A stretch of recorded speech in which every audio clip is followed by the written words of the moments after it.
요즘 위식도 역류 질환이 굉장히 많아졌습니다. 아마 서구 우리가 음식 문화가 달라지고 서구화되고 그래서 예전에는 김치라든지 또는 야채 또 그 밥을 한 고기씩 먹다가 요새 조금씩 먹어서 그런지 굉장히 많아졌습니다. 그래서 우선은 워낙 많아졌는데 제일 중요한 거는 저녁을 늦게 먹지 않는 게 제일 좋습니다.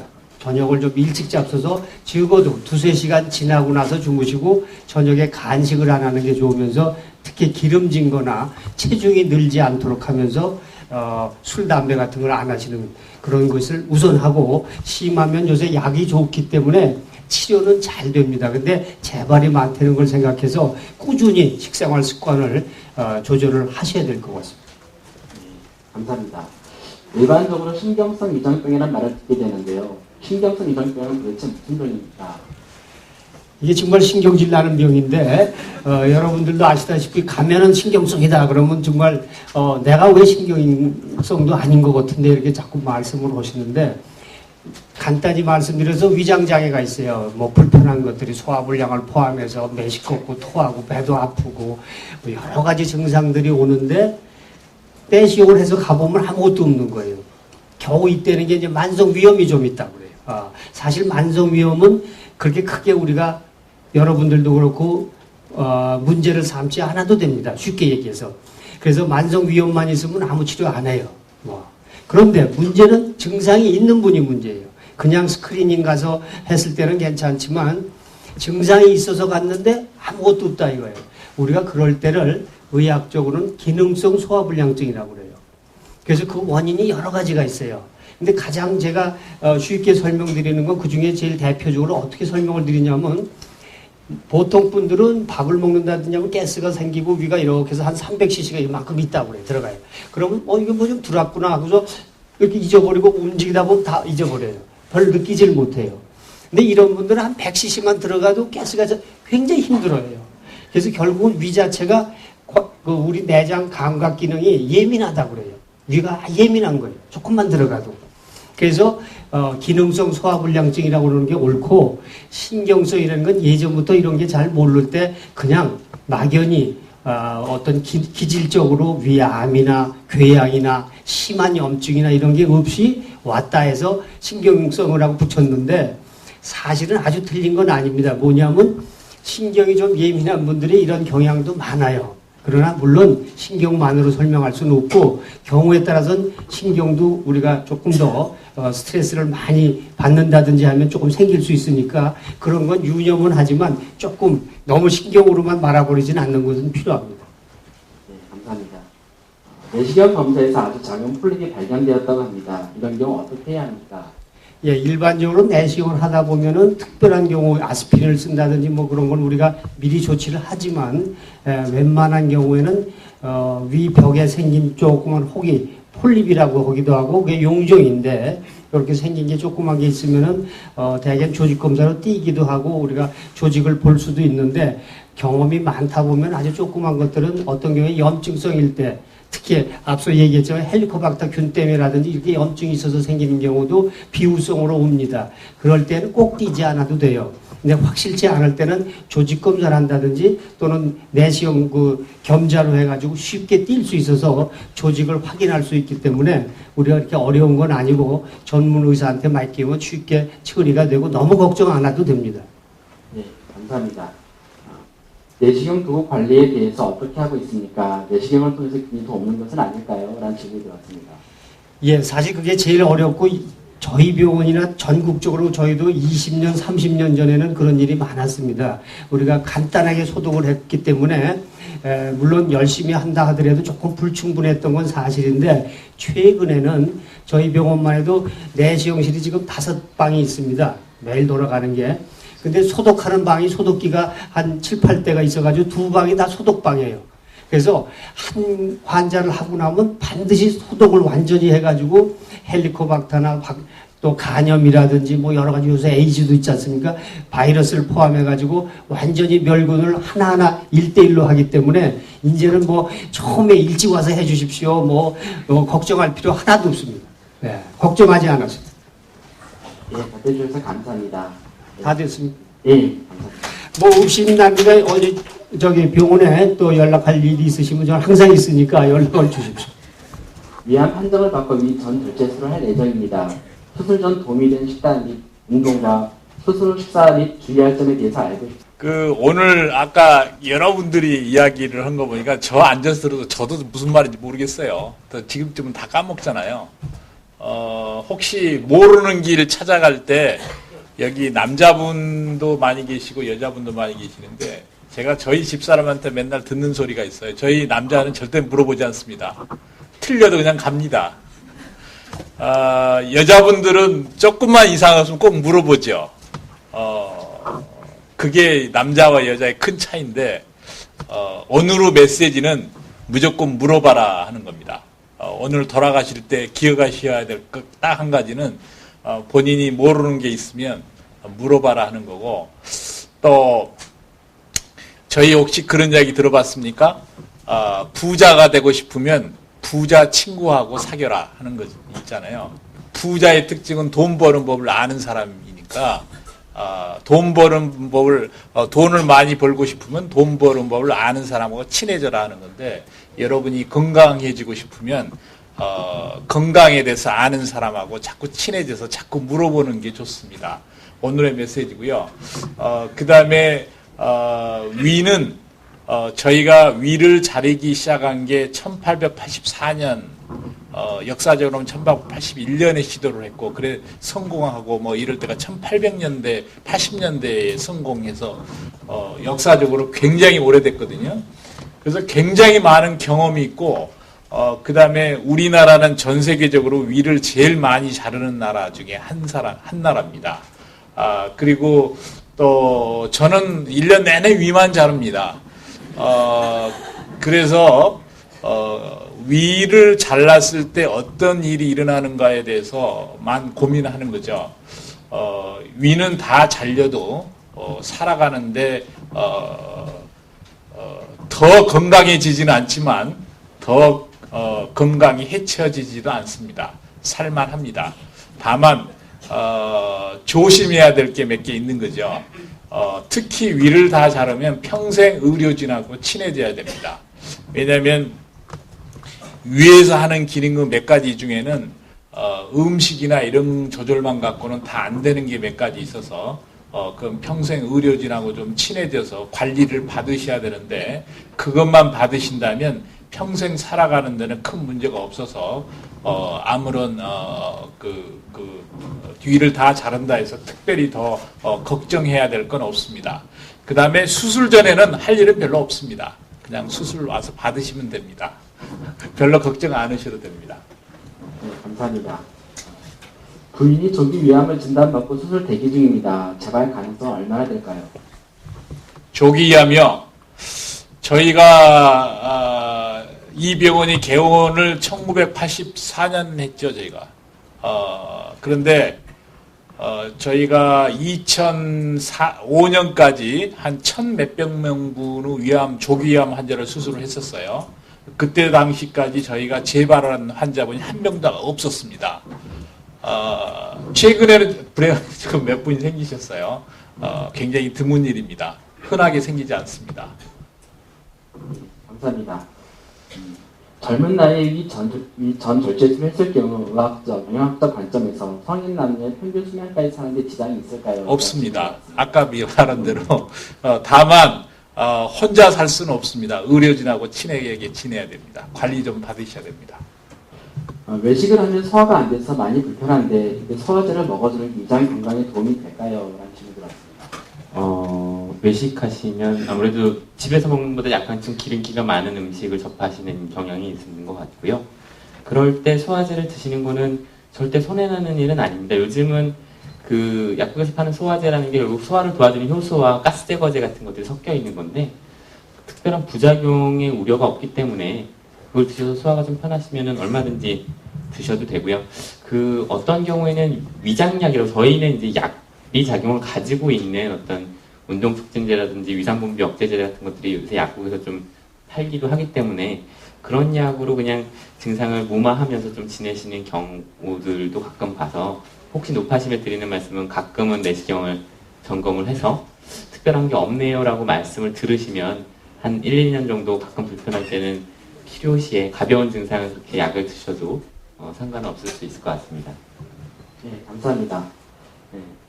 다음 질문으로 위 내시경을 할 때 수면 내시경과 일반 내시경 중 수면과 일반 내시경 중에서 자세히 검진을 하려면 어느 방법이 더 좋을까요? 라는 질문이 들어왔습니다. 그리고 수면 내시경이 건강에 나쁜 영향을 주는 것은 아닐까요? 라는 질문이 있습니다. 네, 일단은 저희가 검사를 보는데 가끔 환자분들이 수면 내시경을 하면 더 자세히 보지 못하고 검사를 좀 덜 자세히 보는 거 아니냐라는 질문을 하실 때가 있는데 검사 때 보는 거는 동일합니다. 그 보는 부위나 보는 시간이나 얼마큼 자세히 보는지 다 동일하고 결국은 환자분들께 이렇게 느껴지는 느낌이 얼마큼 생생하게 느껴지느냐 아니면 막 몽롱한 상태에서 반쯤 기억이 가물가물한 정도로 이렇게 느껴지느냐의 차이인 것 같습니다. 실제로 수면 내시경 제가 레지던트 트레이닝을 받았던 한 10년까지 그 정도 됐나 보네요. 10년 전까지만 해도 수면 내시경 그렇게 많이 이루어지지 않았었고 많은 환자분들이 내시경을 정기적으로 받아야 되는 거로 굉장히 큰 스트레스로 인식을 하셨었습니다. 왜냐하면 잘 받으시는 분들은 욕지기 잘 참고 받으시는데 어떤 분들은 굉장히 힘들어하셔서 눈물이 쏙 빠지거든요. 근데 이제 수면 내시경이라는 게 소개가 돼서 그런 두려움 없이 좀 이렇게 내시경실 올 때 좀 덜 불안하게 올 수 있는 하나의 방법이 생겼다고 생각하시면 되고요. 수면제는 크게 두 가지 종류 정도가 내시경실에서 사용이 됩니다. 수면 내시경이 몸에 얼마나 나쁘냐 이런 질문도 가끔 하시는데 한 가지는 말 그대로 수면제를 써서 하는 수면 내시경이 있고요. 한 가지는 약간의 마취제를 쓰는 경우가 있습니다. 가끔 경용하기도 하는데 마취제가 조금 더 효과 면에선 환자분께는 정말 하나도 모르겠다. 이렇게 얘기를 하시지만 약간 그게 깊었을 때, 약효가 깊었을 때는 호흡이 잘 되지 않아가지고 잠깐 위급한 순간을 넘기는 경우가 있거든요. 신문에서 가끔 수면 내시경하다 사고가 났다 이럴 기사들이 있는데 결국은 저희 지금 내시경실에 가보시면 내시경실 받으실 때 몸에다 오늘 막 걸어요. 숨 잘 쉬는지 모니터하는 기계도 걸고 코에다 산소도 대놓고 이런 괜찮은지를 점검하면서 이렇게 하다 보면 숨을 좀 안 쉬시는 것 같으면 우리가 산소를 들고 깨우고 이렇게 할 수가 있는데 그런 게 좀 소홀하면 수면 내시경이 조금 문제가 되는 경우가 생기고 그런 게 이제 사회적 문제라고 생각하니까 또 기사가 나는 거긴 하거든요. 근데 일반적으로 그런 장비들을 잘 모니터를 하면서 하는 병원에서 받으셨을 때는 수면 내시경이 크게 건강에 나쁘다고 할 만한 일은 없습니다. 그래서 저희 병원의 교수님들도 이제 연세가 이렇게 몇 년 되면 계속 건강검진처럼 내시경실에 내려오셔서 몇 년에 한 번씩 받으시는데 수면 내시경을 택하시는 분들이 요즘 훨씬 더 많으시더라고요. 교수님들도. 그래서 그런 걱정은 그렇게 하지는 않으셔도 될 것 같습니다. 위암 수술 후에 위가 재생 복원이 되는지요? 아니면 적응을 하게 되는 겁니까? 예, 이제 위암 수술을 받기 위해 내원하신 분들이 가장 궁금해하시는 건데요. 위를 잘라내면 다시 생겨나는 것인지 궁금해하시더라고요. 근데 우리가 위는 재생되는 기관은 아닙니다. 다시 생겨나는 기관은 아니고 우리가 재생되는 기관으로 가장 잘 알려져 있는 간이 있는데 간을 잘라내면은 또 커지죠. 그렇지만 간 자체도 커지기만 할 뿐 원래 구조대로 생겨나진 않거든요. 그리고 위는 그렇게 이제 자라나지도 않고 그렇습니다. 그렇지만 시간이 지나면서 부피가 커지죠. 좀 적응 능력은 생깁니다. 그래서 적응된다고 보시면 됩니다. 그래서 위가 좀 남으신 분들은 한 3개월 정도 지나면은 이전 식사량을 회복하시고 보통 위가 없으신 분들도 위를 다 잘라내고 소장으로 연결해 놓는데 그 소장이 어느 정도 기능을 회복하면서 한 6개월 정도 지나면 이전 식사량을 회복하는 걸 볼 수가 있습니다. 네, 감사합니다. 수술 후 5개월이 되었는데요. 외식 후 설사가 잦습니다. 원인이 무엇이고 어떻게 대처해야 되나요? 기사질을 계속 복용해도 될까요? 라는 질문이 들어왔습니다. 예. 그 위절제술 후에 만성적으로 설사가 생기는 기전이 있습니다. 이유가 있는데, 그러니까 생길 수 있는 이유가 있는데, 우리가 수술하면서 미주신경을 절단을 합니다. 이 미주신경은 위장관의 운동을 관장하는 신경이라서 위장관 운동에 이상이 생기면서 만성적인 설사를 유발할 수 있는 것으로 돼 있고, 또 한 가지가 이제 담즙의 원활한 그런 음식물과의 조화가 안 되면서 그 음식물의 소화가 잘 안 되면서 그 설사를 만성적으로 일으키는 경우가 있습니다. 그런데 이제 질문하신 분의 경우는 외식 후에, 그러니까 평상시엔 좀 괜찮다가 외식 후에 잘 생긴다고 하는 것으로 봐서는 이런 식사 습관과 관련이 있지 않을까 하는 생각이 드는데요. 그래서 외식의 경우는 특히나 좀 빨리 이제 같이 이제 식사를 하다 보니까 빨리 먹는 경향이 있을 수가 있고, 또 이제 많이 섭취할 수도 있고, 또 그 바깥 음식들이 좀 더 자극적이고 그러한 음식일 가능성이 많습니다. 그래서 좀 그 외식을 하더라도 좀 더 그 자극적이지 않은 음식으로 골라 드시는 게 좋겠고, 드실 때는 꼭꼭 씹어서 천천히 드시는 방법이 좋을 것 같습니다. 근데 설사가 계속 심하게 되는 경우 지사제를 간간히 복용하는 건 괜찮지만 지속적으로 계속 복용하는 건 조금 그 의료진과 상의를 해보는 게 좋을 것 같습니다. 네, 감사합니다. 수술 후에 영양제를 먹는 것이 좋은지 아니면 식사로만 해결해야 되는지 질문이 되었습니다. 수술 후에 이제 회복 기간 동안에는 식사 자체로만으로 모든 영양소를 다 이제 섭취하면 가장 좋겠지만 그렇지 못할 경우도 있을 것으로 생각돼서 영양제를 따로 드시는 것도 한 가지 좋은 방법이라고 생각합니다. 최근 이슈에서 조재현 교수님의 유전자로 애호를 예측할 수 있다는 내용을 주었습니다. 어떤 것이고 그것을 받으려면 어떤 절차를 밟아야 하는지. 예. 정말 아마 당사자 분들께서는 정말 굉장히 저라도 의사도 당연히 궁금합니다. 왜냐하면 앞에 우리 많은 우리 수술 잘하시는 분께서 사실 정말로 힘들게 해서 수술을 해놓으셨기 때문에 결국은 이제 재발만 하지 않게 되면은 정말 이 무섭고 힘든 병에서 벗어날 수가 있는 게 사실 인류의 우리의 영원한 숙제입니다. 그래서 저희가 우선은 재발을 되고 난 다음에 현재까지는 재발되고 난 다음에 발견한 다음에 치료하니까 사실 그만큼 어렵고, 궁극적으로는 재발을 안 되게 하는 게 진정한 치료고, 재발을 안 되게만 할 수 있다면 우리가 모든 역량을 강화해서 여러분들 여기 계신 분들이 아마 오늘 그게 제일 관심 분야가 생각되는가 합니다. 그래서 저희가 사실은 그래서 우리가 미국에 가서요, 특히 우리 병원에서 수술하신 분들, 과거에 여러분들 이미 여기 계신 분들일 수도 있습니다. 그래서 여기 계신 분들 수술에 정말 그분들의 조직을 우리가 가져가서 실제로 유전자 검사를, 인간의 유전자를 이제 이미 다 밝혀져 있습니다. 기계를 통해서 다 분석할 수가 있습니다. 여러분 최근에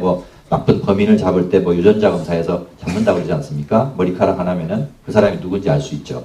마찬가지로 우리가 종양을 떼서 거기서 아주 미세양을 유전자를 뽑아서 전체 검사를 해보면은 그 유전자의 성질이 다 나옵니다. 그래서 우리가 그 성질을 완전히 분석을 해보니까 쉽게 생각하면은 굉장히 얌전하고 말썽을 안 부리는, 같은 위암이지만 말썽을 안 부리고 좀 비교적, 그래도 암은 다 나쁜 암입니다. 그러나 암 중에서도 비교적 얌전한 암이 있고 굉장히 독하고 쉽게 해서 재발을 아주 잘하는 그런 나쁜 성질을 가진 암이 있는 것을 알게 됐습니다. 물론 그런 나쁜 성질이 있다는 걸 알게 됨으로써 굉장히 불안해지고 기분이 사실 나쁠 수도 있지만, 과거에 우리가 모르고 있다가 그냥 천안함에서 북한이 그냥 하루에 아무 생각 없이 그냥 쏴대는 거하고 우리가 쏠 걸 예상하고 충분히 대처한다면 이겨낼 수 있는 것처럼 우리가 미리 그걸 검사해서 알게 됨으로써 거기에 또 맞는 약이 지금 개발되고 있습니다. 그러한 분들을 또 치료해주기 위해서 약이 개발되고 있기 때문에 그러한 분들을 선택적으로 뽑아내서 그분들한테 맞는 약을 투여한다면 결국은 우리가 과거에 치료 못했던 분들을 치료할 수 있다고 저희가 생각하고 있습니다. 그래서 그런 유전자 검사는 지금 자랑은 아닙니다. 현재로서는 전 세계적으로서 저희 병원에서만 가능합니다. 그렇기 때문에 여기 계신 분들 제가 이제 우선적으로 우리가 만든 검사에 들어갈 거고요. 그래서 그 검사에서 결과에 나오면 상담하고 또 그 다음 치료를 예측할 수 있도록 저희가 할 것입니다. 네, 감사합니다. 식욕촉진제의 성분은 무엇이며 또 어떠한 작용으로 식욕이 생기는 건지 궁금합니다. 또한 복용 시 주의할 점은 무엇이 있을까요? 라는 질문이 왔습니다.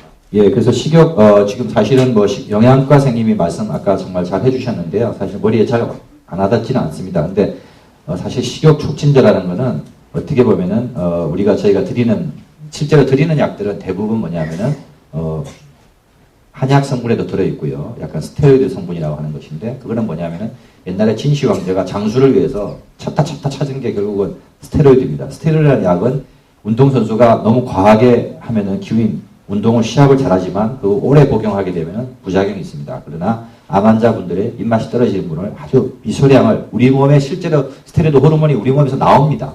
나오는데 이게 암 환자분들이 만성적인 스트레스에서 그 분비가 억제돼 있어요.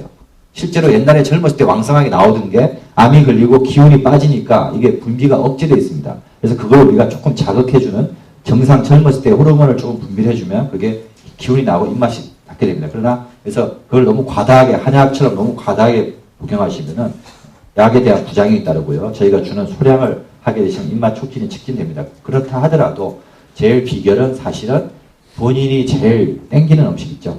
땡기는 음식을 드셔야 돼요. 어떤 분들은 뭐 진짜 뭐 이상한 젓갈하고 이렇게 해가지고 먹으면 입맛이 난다. 사실 그거 드셔야 돼요. 그래서 본인이 좋아하는 거. 부부싸움 굉장히 하시더라고요. 왜냐하면 환자분들이 원하는 걸 부인이 안 해주시는 거예요. 부인이 영양학과 가보니까 선생님이 야채 먹으라고 그랬다. 가서 계속 야채만 해주시는 거예요. 본인은 고기에 막 양념 넣어서 개고기 먹고 싶은데 부인은 안 해주시는 거예요. 맨날 싸워요. 저는 항상 얘기합니다. 아픈 분들 얘기를 좀 들어주세요. 그래서 본인이 원하는 것 좀 해주시고 그 다음에 하시면 될 것 같아요. 예, 감사합니다. 다음에 아무튼 궁금하면은 또 있어요? 다음 질문이 네. 스스로 항암치료 4에서 5, 6주에 백혈구치가 거의 정상 회복될 때 피검사에서 외국 비자, 신체 검사, 외국 영주권 이걸 신청할 때 항암치료 중이라는 사실이 발견이 됩니까? 또한 각종 신체 검사 받는데 문제점은 없을까요? 좀 재미있는 질문이 들어왔습니다. 예, 일단은 그거는 뭐냐면 사실 피검사로는 뭐 위암을 말씀드리자면은 뭐 피검사로는 위암 아까 제가 얘기한 유전자 검사를 하지 않고 그냥 일반 피검사로서는 전혀 암을 진단할 수 없습니다. 그래서 과거에 뭐 지금 뭐 피검사로 한 방울로 뭐 암 진단한다거나 아직까지는 미래는 가능할 거지만 아직까지는 이제 과장된 얘기고요. 아까 비자 얘기하셨는데 그래서 사실 저희 환자분들도 뭐 외국에 이민 가시는 분들도 있고 있는데 항상 얘기하지만은 위암 암 환자분들은 제가 여러분한테 항상 얘기해요. 암 환자분들은 다른 분들한테 아무런 피해가 없습니다. 그렇기 때문에 당당하셔도 됩니다. 암하고 치료받고 난 항암 치료받고 다 좋아져서 간다 얘기하면 됩니다. 오히려 환자분들이 비행기 타고 가다가 애기들 막 감기 걸린 애기들 오히려 굉장히 옮습니다. 그렇기 때문에 오히려 이제 본인들이 조심을 하셔야 되고요. 비자 가서 하시는데 아무런 문제 없고 또 진단서 첨부해서 다 잘 치료받고 있다 그러면 뭐 항암 치료 우리나라 많은 정치뿐만 아니라 경제에 있는 분들이 암 치료, 항암 치료하면서 외국 다 다니고요. 또 외국에서 치료하시고 외국 분들도 지금 많이 오시고요. 뭐 러시아, 중국 사람도 우리나라에서 다 치료하고 지금 가거든요. 전혀 문제 없습니다. 걱정하지 마십시오. 다음 질문은 항암요법 치료와 면역 증강을 위한 요법을 병행하는 것이 좋지 않을까요? 예, 당연히 병행하는 것이 좋습니다. 근데 이제 왜 병원에 오면은 면역 치료를 안 해주냐고 하는 경우가 많은데요. 면역 치료라는 것이 뭐 얘기를 너무 길게 드리면 복잡하지만 항상 여러분들 면역은 다 정상이세요. 정상이십니다. 단 암세포가 우리 몸에서 아주 오랜 기간 동안에 서서히 자라나가지고 내 몸의 면역이 암세포를 잘 인지를 못합니다. 암세포도 내 자신이기 때문에 내 몸의 면역은 정상. 감기 걸리면 여러분들 다 이겨내잖아요. 그렇지만 항암 치료하는 동안에 면역이 억제돼서 감기를 잘 못 이겨내시지만 면역은 대부분 정상이세요. 다만 면역 치료라고 하는 것은 우리가 어떻게 하면은 이 암을 면역세포를 이용해서 암을 선택적으로 공격을 해야 되는데 그거를 그냥 무턱대고 막 약을 준다 해서 면역이 증강돼서 암을 공격하지 않습니다. 그렇기 때문에 아까 얘기한 그런 유전자 검사를 통해서 이 암세포만 가지고 있는 나쁜 특징적인 물질을 우리가 그것을 차단하는 면역제를 투여해야만이 우리 몸이 저놈은 암세포다. 그래서 공격이 가능합니다. 그래서 선택적으로 그런 면역을 증강시킬 수 있는 약을 써야지 그냥 저도 어제도 신문 열어보니까 이거 한번 먹으면 암 다 나았음. 뭐 침 한 번에 암 없어졌음. 신문마다 그냥 요즘에 뭐 암 환자분들을 그냥 얘기하는 게 너무 많은데요. 그거는 정말 한마디로 얘기해서 다 거짓말입니다. 여러분들 면역은 아무 문제 없고 다만 우리가 지금 개발되고 있는 여러 약제들이 그러한 기능을 하고 있습니다. 하고 있지만 여러분들한테 다 놔드리고 싶은데 아까 얘기한 대로 비쌉니다. 왜냐하면 우리나라에서 못 만들었어요. 수입 자동차처럼 미국에서 만든 약을 가져오니까 한 달에 500만 원씩 하는 겁니다.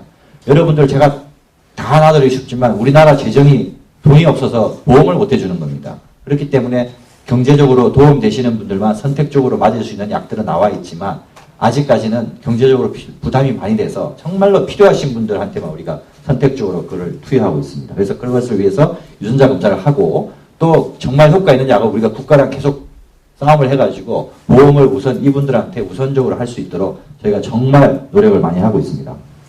네, 감사합니다. 하나만 더 질문 드리도록 하겠습니다. 3년 전에 위암 알기로이 전체를 절제하고 그 후 1년 반 만에 대장 20cm를 절제하고 나서 계속 항암 치료를 받아오던 중에 지난주에는 장이 막혀서 또 개복 수술을 받았습니다. 림파절은 물론 복막에도 암세포가 절된 상태로 갑니다.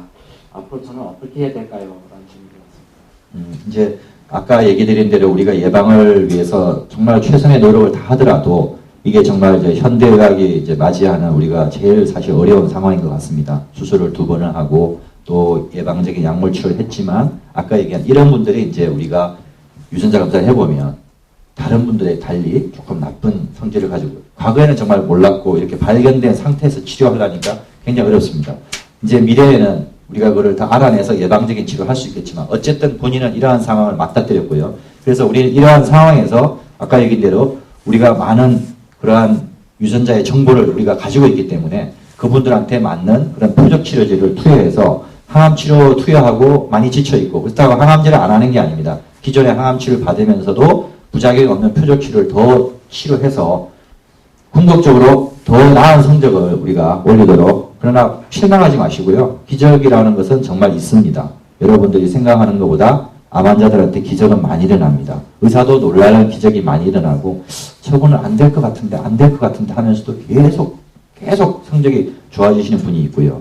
방심하다가 아까 얘기했지 않습니까? 우리 최성호 교수님이 얘기하셨지 않습니까? 1000몇 명 하는 동안에 한 분밖에 재발 안 했기 때문에 거의 재발을 안 하지만 최근에 또 몇 명 있다고 하지 않습니까? 그것처럼 나는 조기이니까 또 다 나았겠지 생각하고 검사 막 안 하시는 분들도 있어요. 그런 분들은 또 의외로 방심하다가 재발하는 경우가 있습니다. 그래서 항상 열심히 그러니까 본인의 병을 열심히 끝까지 포기하지 않고 열심히 하는 분들이 최고의 성적을 얻게 되는 겁니다. 이 내시경 검사를 받을 때 헬리코박터 검사를 따로 신청해야 합니까? 또한 위축성 위험이 있으면 헬리코박터균이 반드시 있습니까? 아까도 제가 말씀드렸지만 우리나라에 굉장히 많은 환자분들이 이미 헬리코박터균을 가지고 계신데 많은 부분에 있어서는 치료를 꼭 요하는 경우가 아니거든요. 그래서 실제로 내시경을 하면서 저희가 이분의 위 점막 상태는 치료를 하시는 게 도움이 될 것 같다라고 내시경하는 의사가 판단을 해서 검사를 하기 때문에 꼭 미리 말씀을 주시지 않아도 따로 신청하지 않으셔도 되고요. 위축성 위염의 경우에는 제가 그와 같은 만성적인 점막의 상태를 유발하는 가장 주범이 헬리코박터균이지만 반드시 비단 헬리코박터균만이 위에 그런 만성적인 변화를 일으키는 것만은 아니기 때문에 반드시 위축성 위염이라고 해서 헬리코박터균이 다 있는 건 아닙니다. 또 더더군다나 헬리코박터균이 위축성 위염의 주범임에도 불구하고 그런 위 상황으로 변하게 되면 오히려 헬리코박터균이 살기에 적합한 환경이 아니게 돼버린 거기 때문에 오히려 균에 해당하는 균이 자리를 좀 이동하거나 좀 이렇게 배치되는 게 달라지거나 이럴 수가 있어서 오히려 검사를 통해서는 균이 안 나올 수도 있거든요. 그래서 이제 위축성 위염이라고 해서 뭐 100% 반드시 헬리코박터균이 있다고 얘기하기는 어렵습니다. 감사합니다. 헬리코박터균은 한번 치료하고 나면 다시 생기지는 않을까요? 많은 분들이 질문을 하시는 부분입니다. 한번 치료하고 나면 뭐 기간이야 1주 내지 2주이긴 하지만 그래도 약이 굉장히 많고 항생제가 많이 들어가 있기 때문에 많이 힘들어하시는 분들이 계시거든요. 그래서 이런 힘든 치료하고 나면 다시는 안 생기느냐. 재감염률이 있기는 있습니다. 근데 예전에는 굉장히 높았었는데 최근에는 점점 감염률도 떨어지고 이러면서 재감염률이 가장 최근에 보고된 게 약 2.9% 정도 됩니다. 그래서 아주 높은 거는 아니고 다른 서구와도 비슷하기 때문에 없다고 얘기는 못하지만 일단은 뭐 치료를 한번 해서 내가 다시 감염되지 않을까 두려워하시거나 걱정하실 필요는 없습니다. 감사합니다.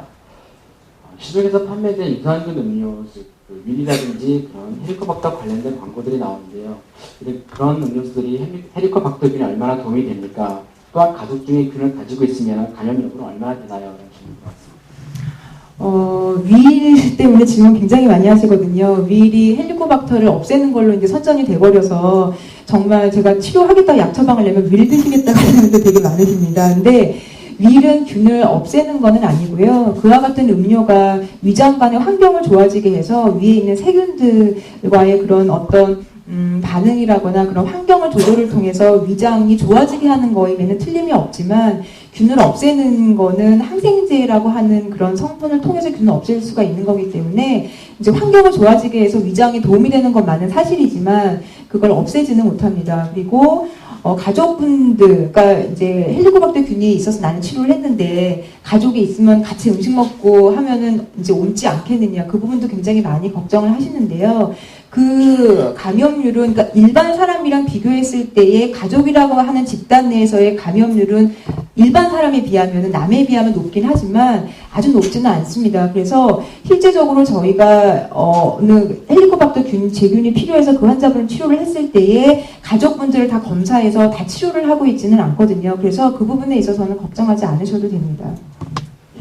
한 가지 더 드리도록 하겠습니다. 헬리코박터균 검사 중에서 요소 호기 검사의 효용성은 얼마나 되고 정확도는 얼마나 되니까? 아까 제가 검사 방법들은 자세히 설명을 안 드렸는데요. 실제로 뭐 조직을 통해서 요소 빠른 신소 호기 검사라고 하는 그러니까 조직 검사를 통해서 하는 방법도 있고 내시경으로 조직을 얻지 않고 그냥 환자분이 한 4시간 이상 금식하신 다음에 후 부는 검사를 통해서 하는 요소 호기 검사가 있는데요. 이런 모든 검사들은 대부분 다 민감도라거나 트리도가 다 비슷합니다. 근데 다만 조직을 얻는 경우에는 내시경을 통해서 해야 되기 때문에 그 방법을 택하는 환자분들은 다시 내시경을 통해서 위 점막 상태를 확인해야 되는 환자분들이고요. 그럴 필요가 없는 환자분들에게 있어서 저희가 내시경 검사를 하지 않은 이제 후 불어서 본인이 이렇게 할 수 있는 검사를 선택을 하는 거기 때문에 두 개의 방법의 효용성이 뭐 차이가 있거나 이 방법이 좀 나쁘거나 이런 건 아니고 다 비슷한데 내시경이 필요하냐 안 하냐의 차이인 거고요. 하지만 다만 이제 아까 위축성 위염 장상 피하생이란 제가 말씀을 드렸는데 그런 만성 위 점막의 변화가 있는 환자분들의 경우에 있어서는 다른 검사들보다는 조직을 통해서 저희가 균을 직접 눈으로 확인하고 특수 염색을 통해서 하는 게 가장 민감도랑 정확도가 높다고 되어 있습니다. 그래서 약간 그런 점막의 상태에 따라서 이제 의사가 어떤 방법을 해야 될지 결정을 하지만 이제 이론적으로는 그런 방법들이 크게 효용성에 있어서는 차이는 없습니다.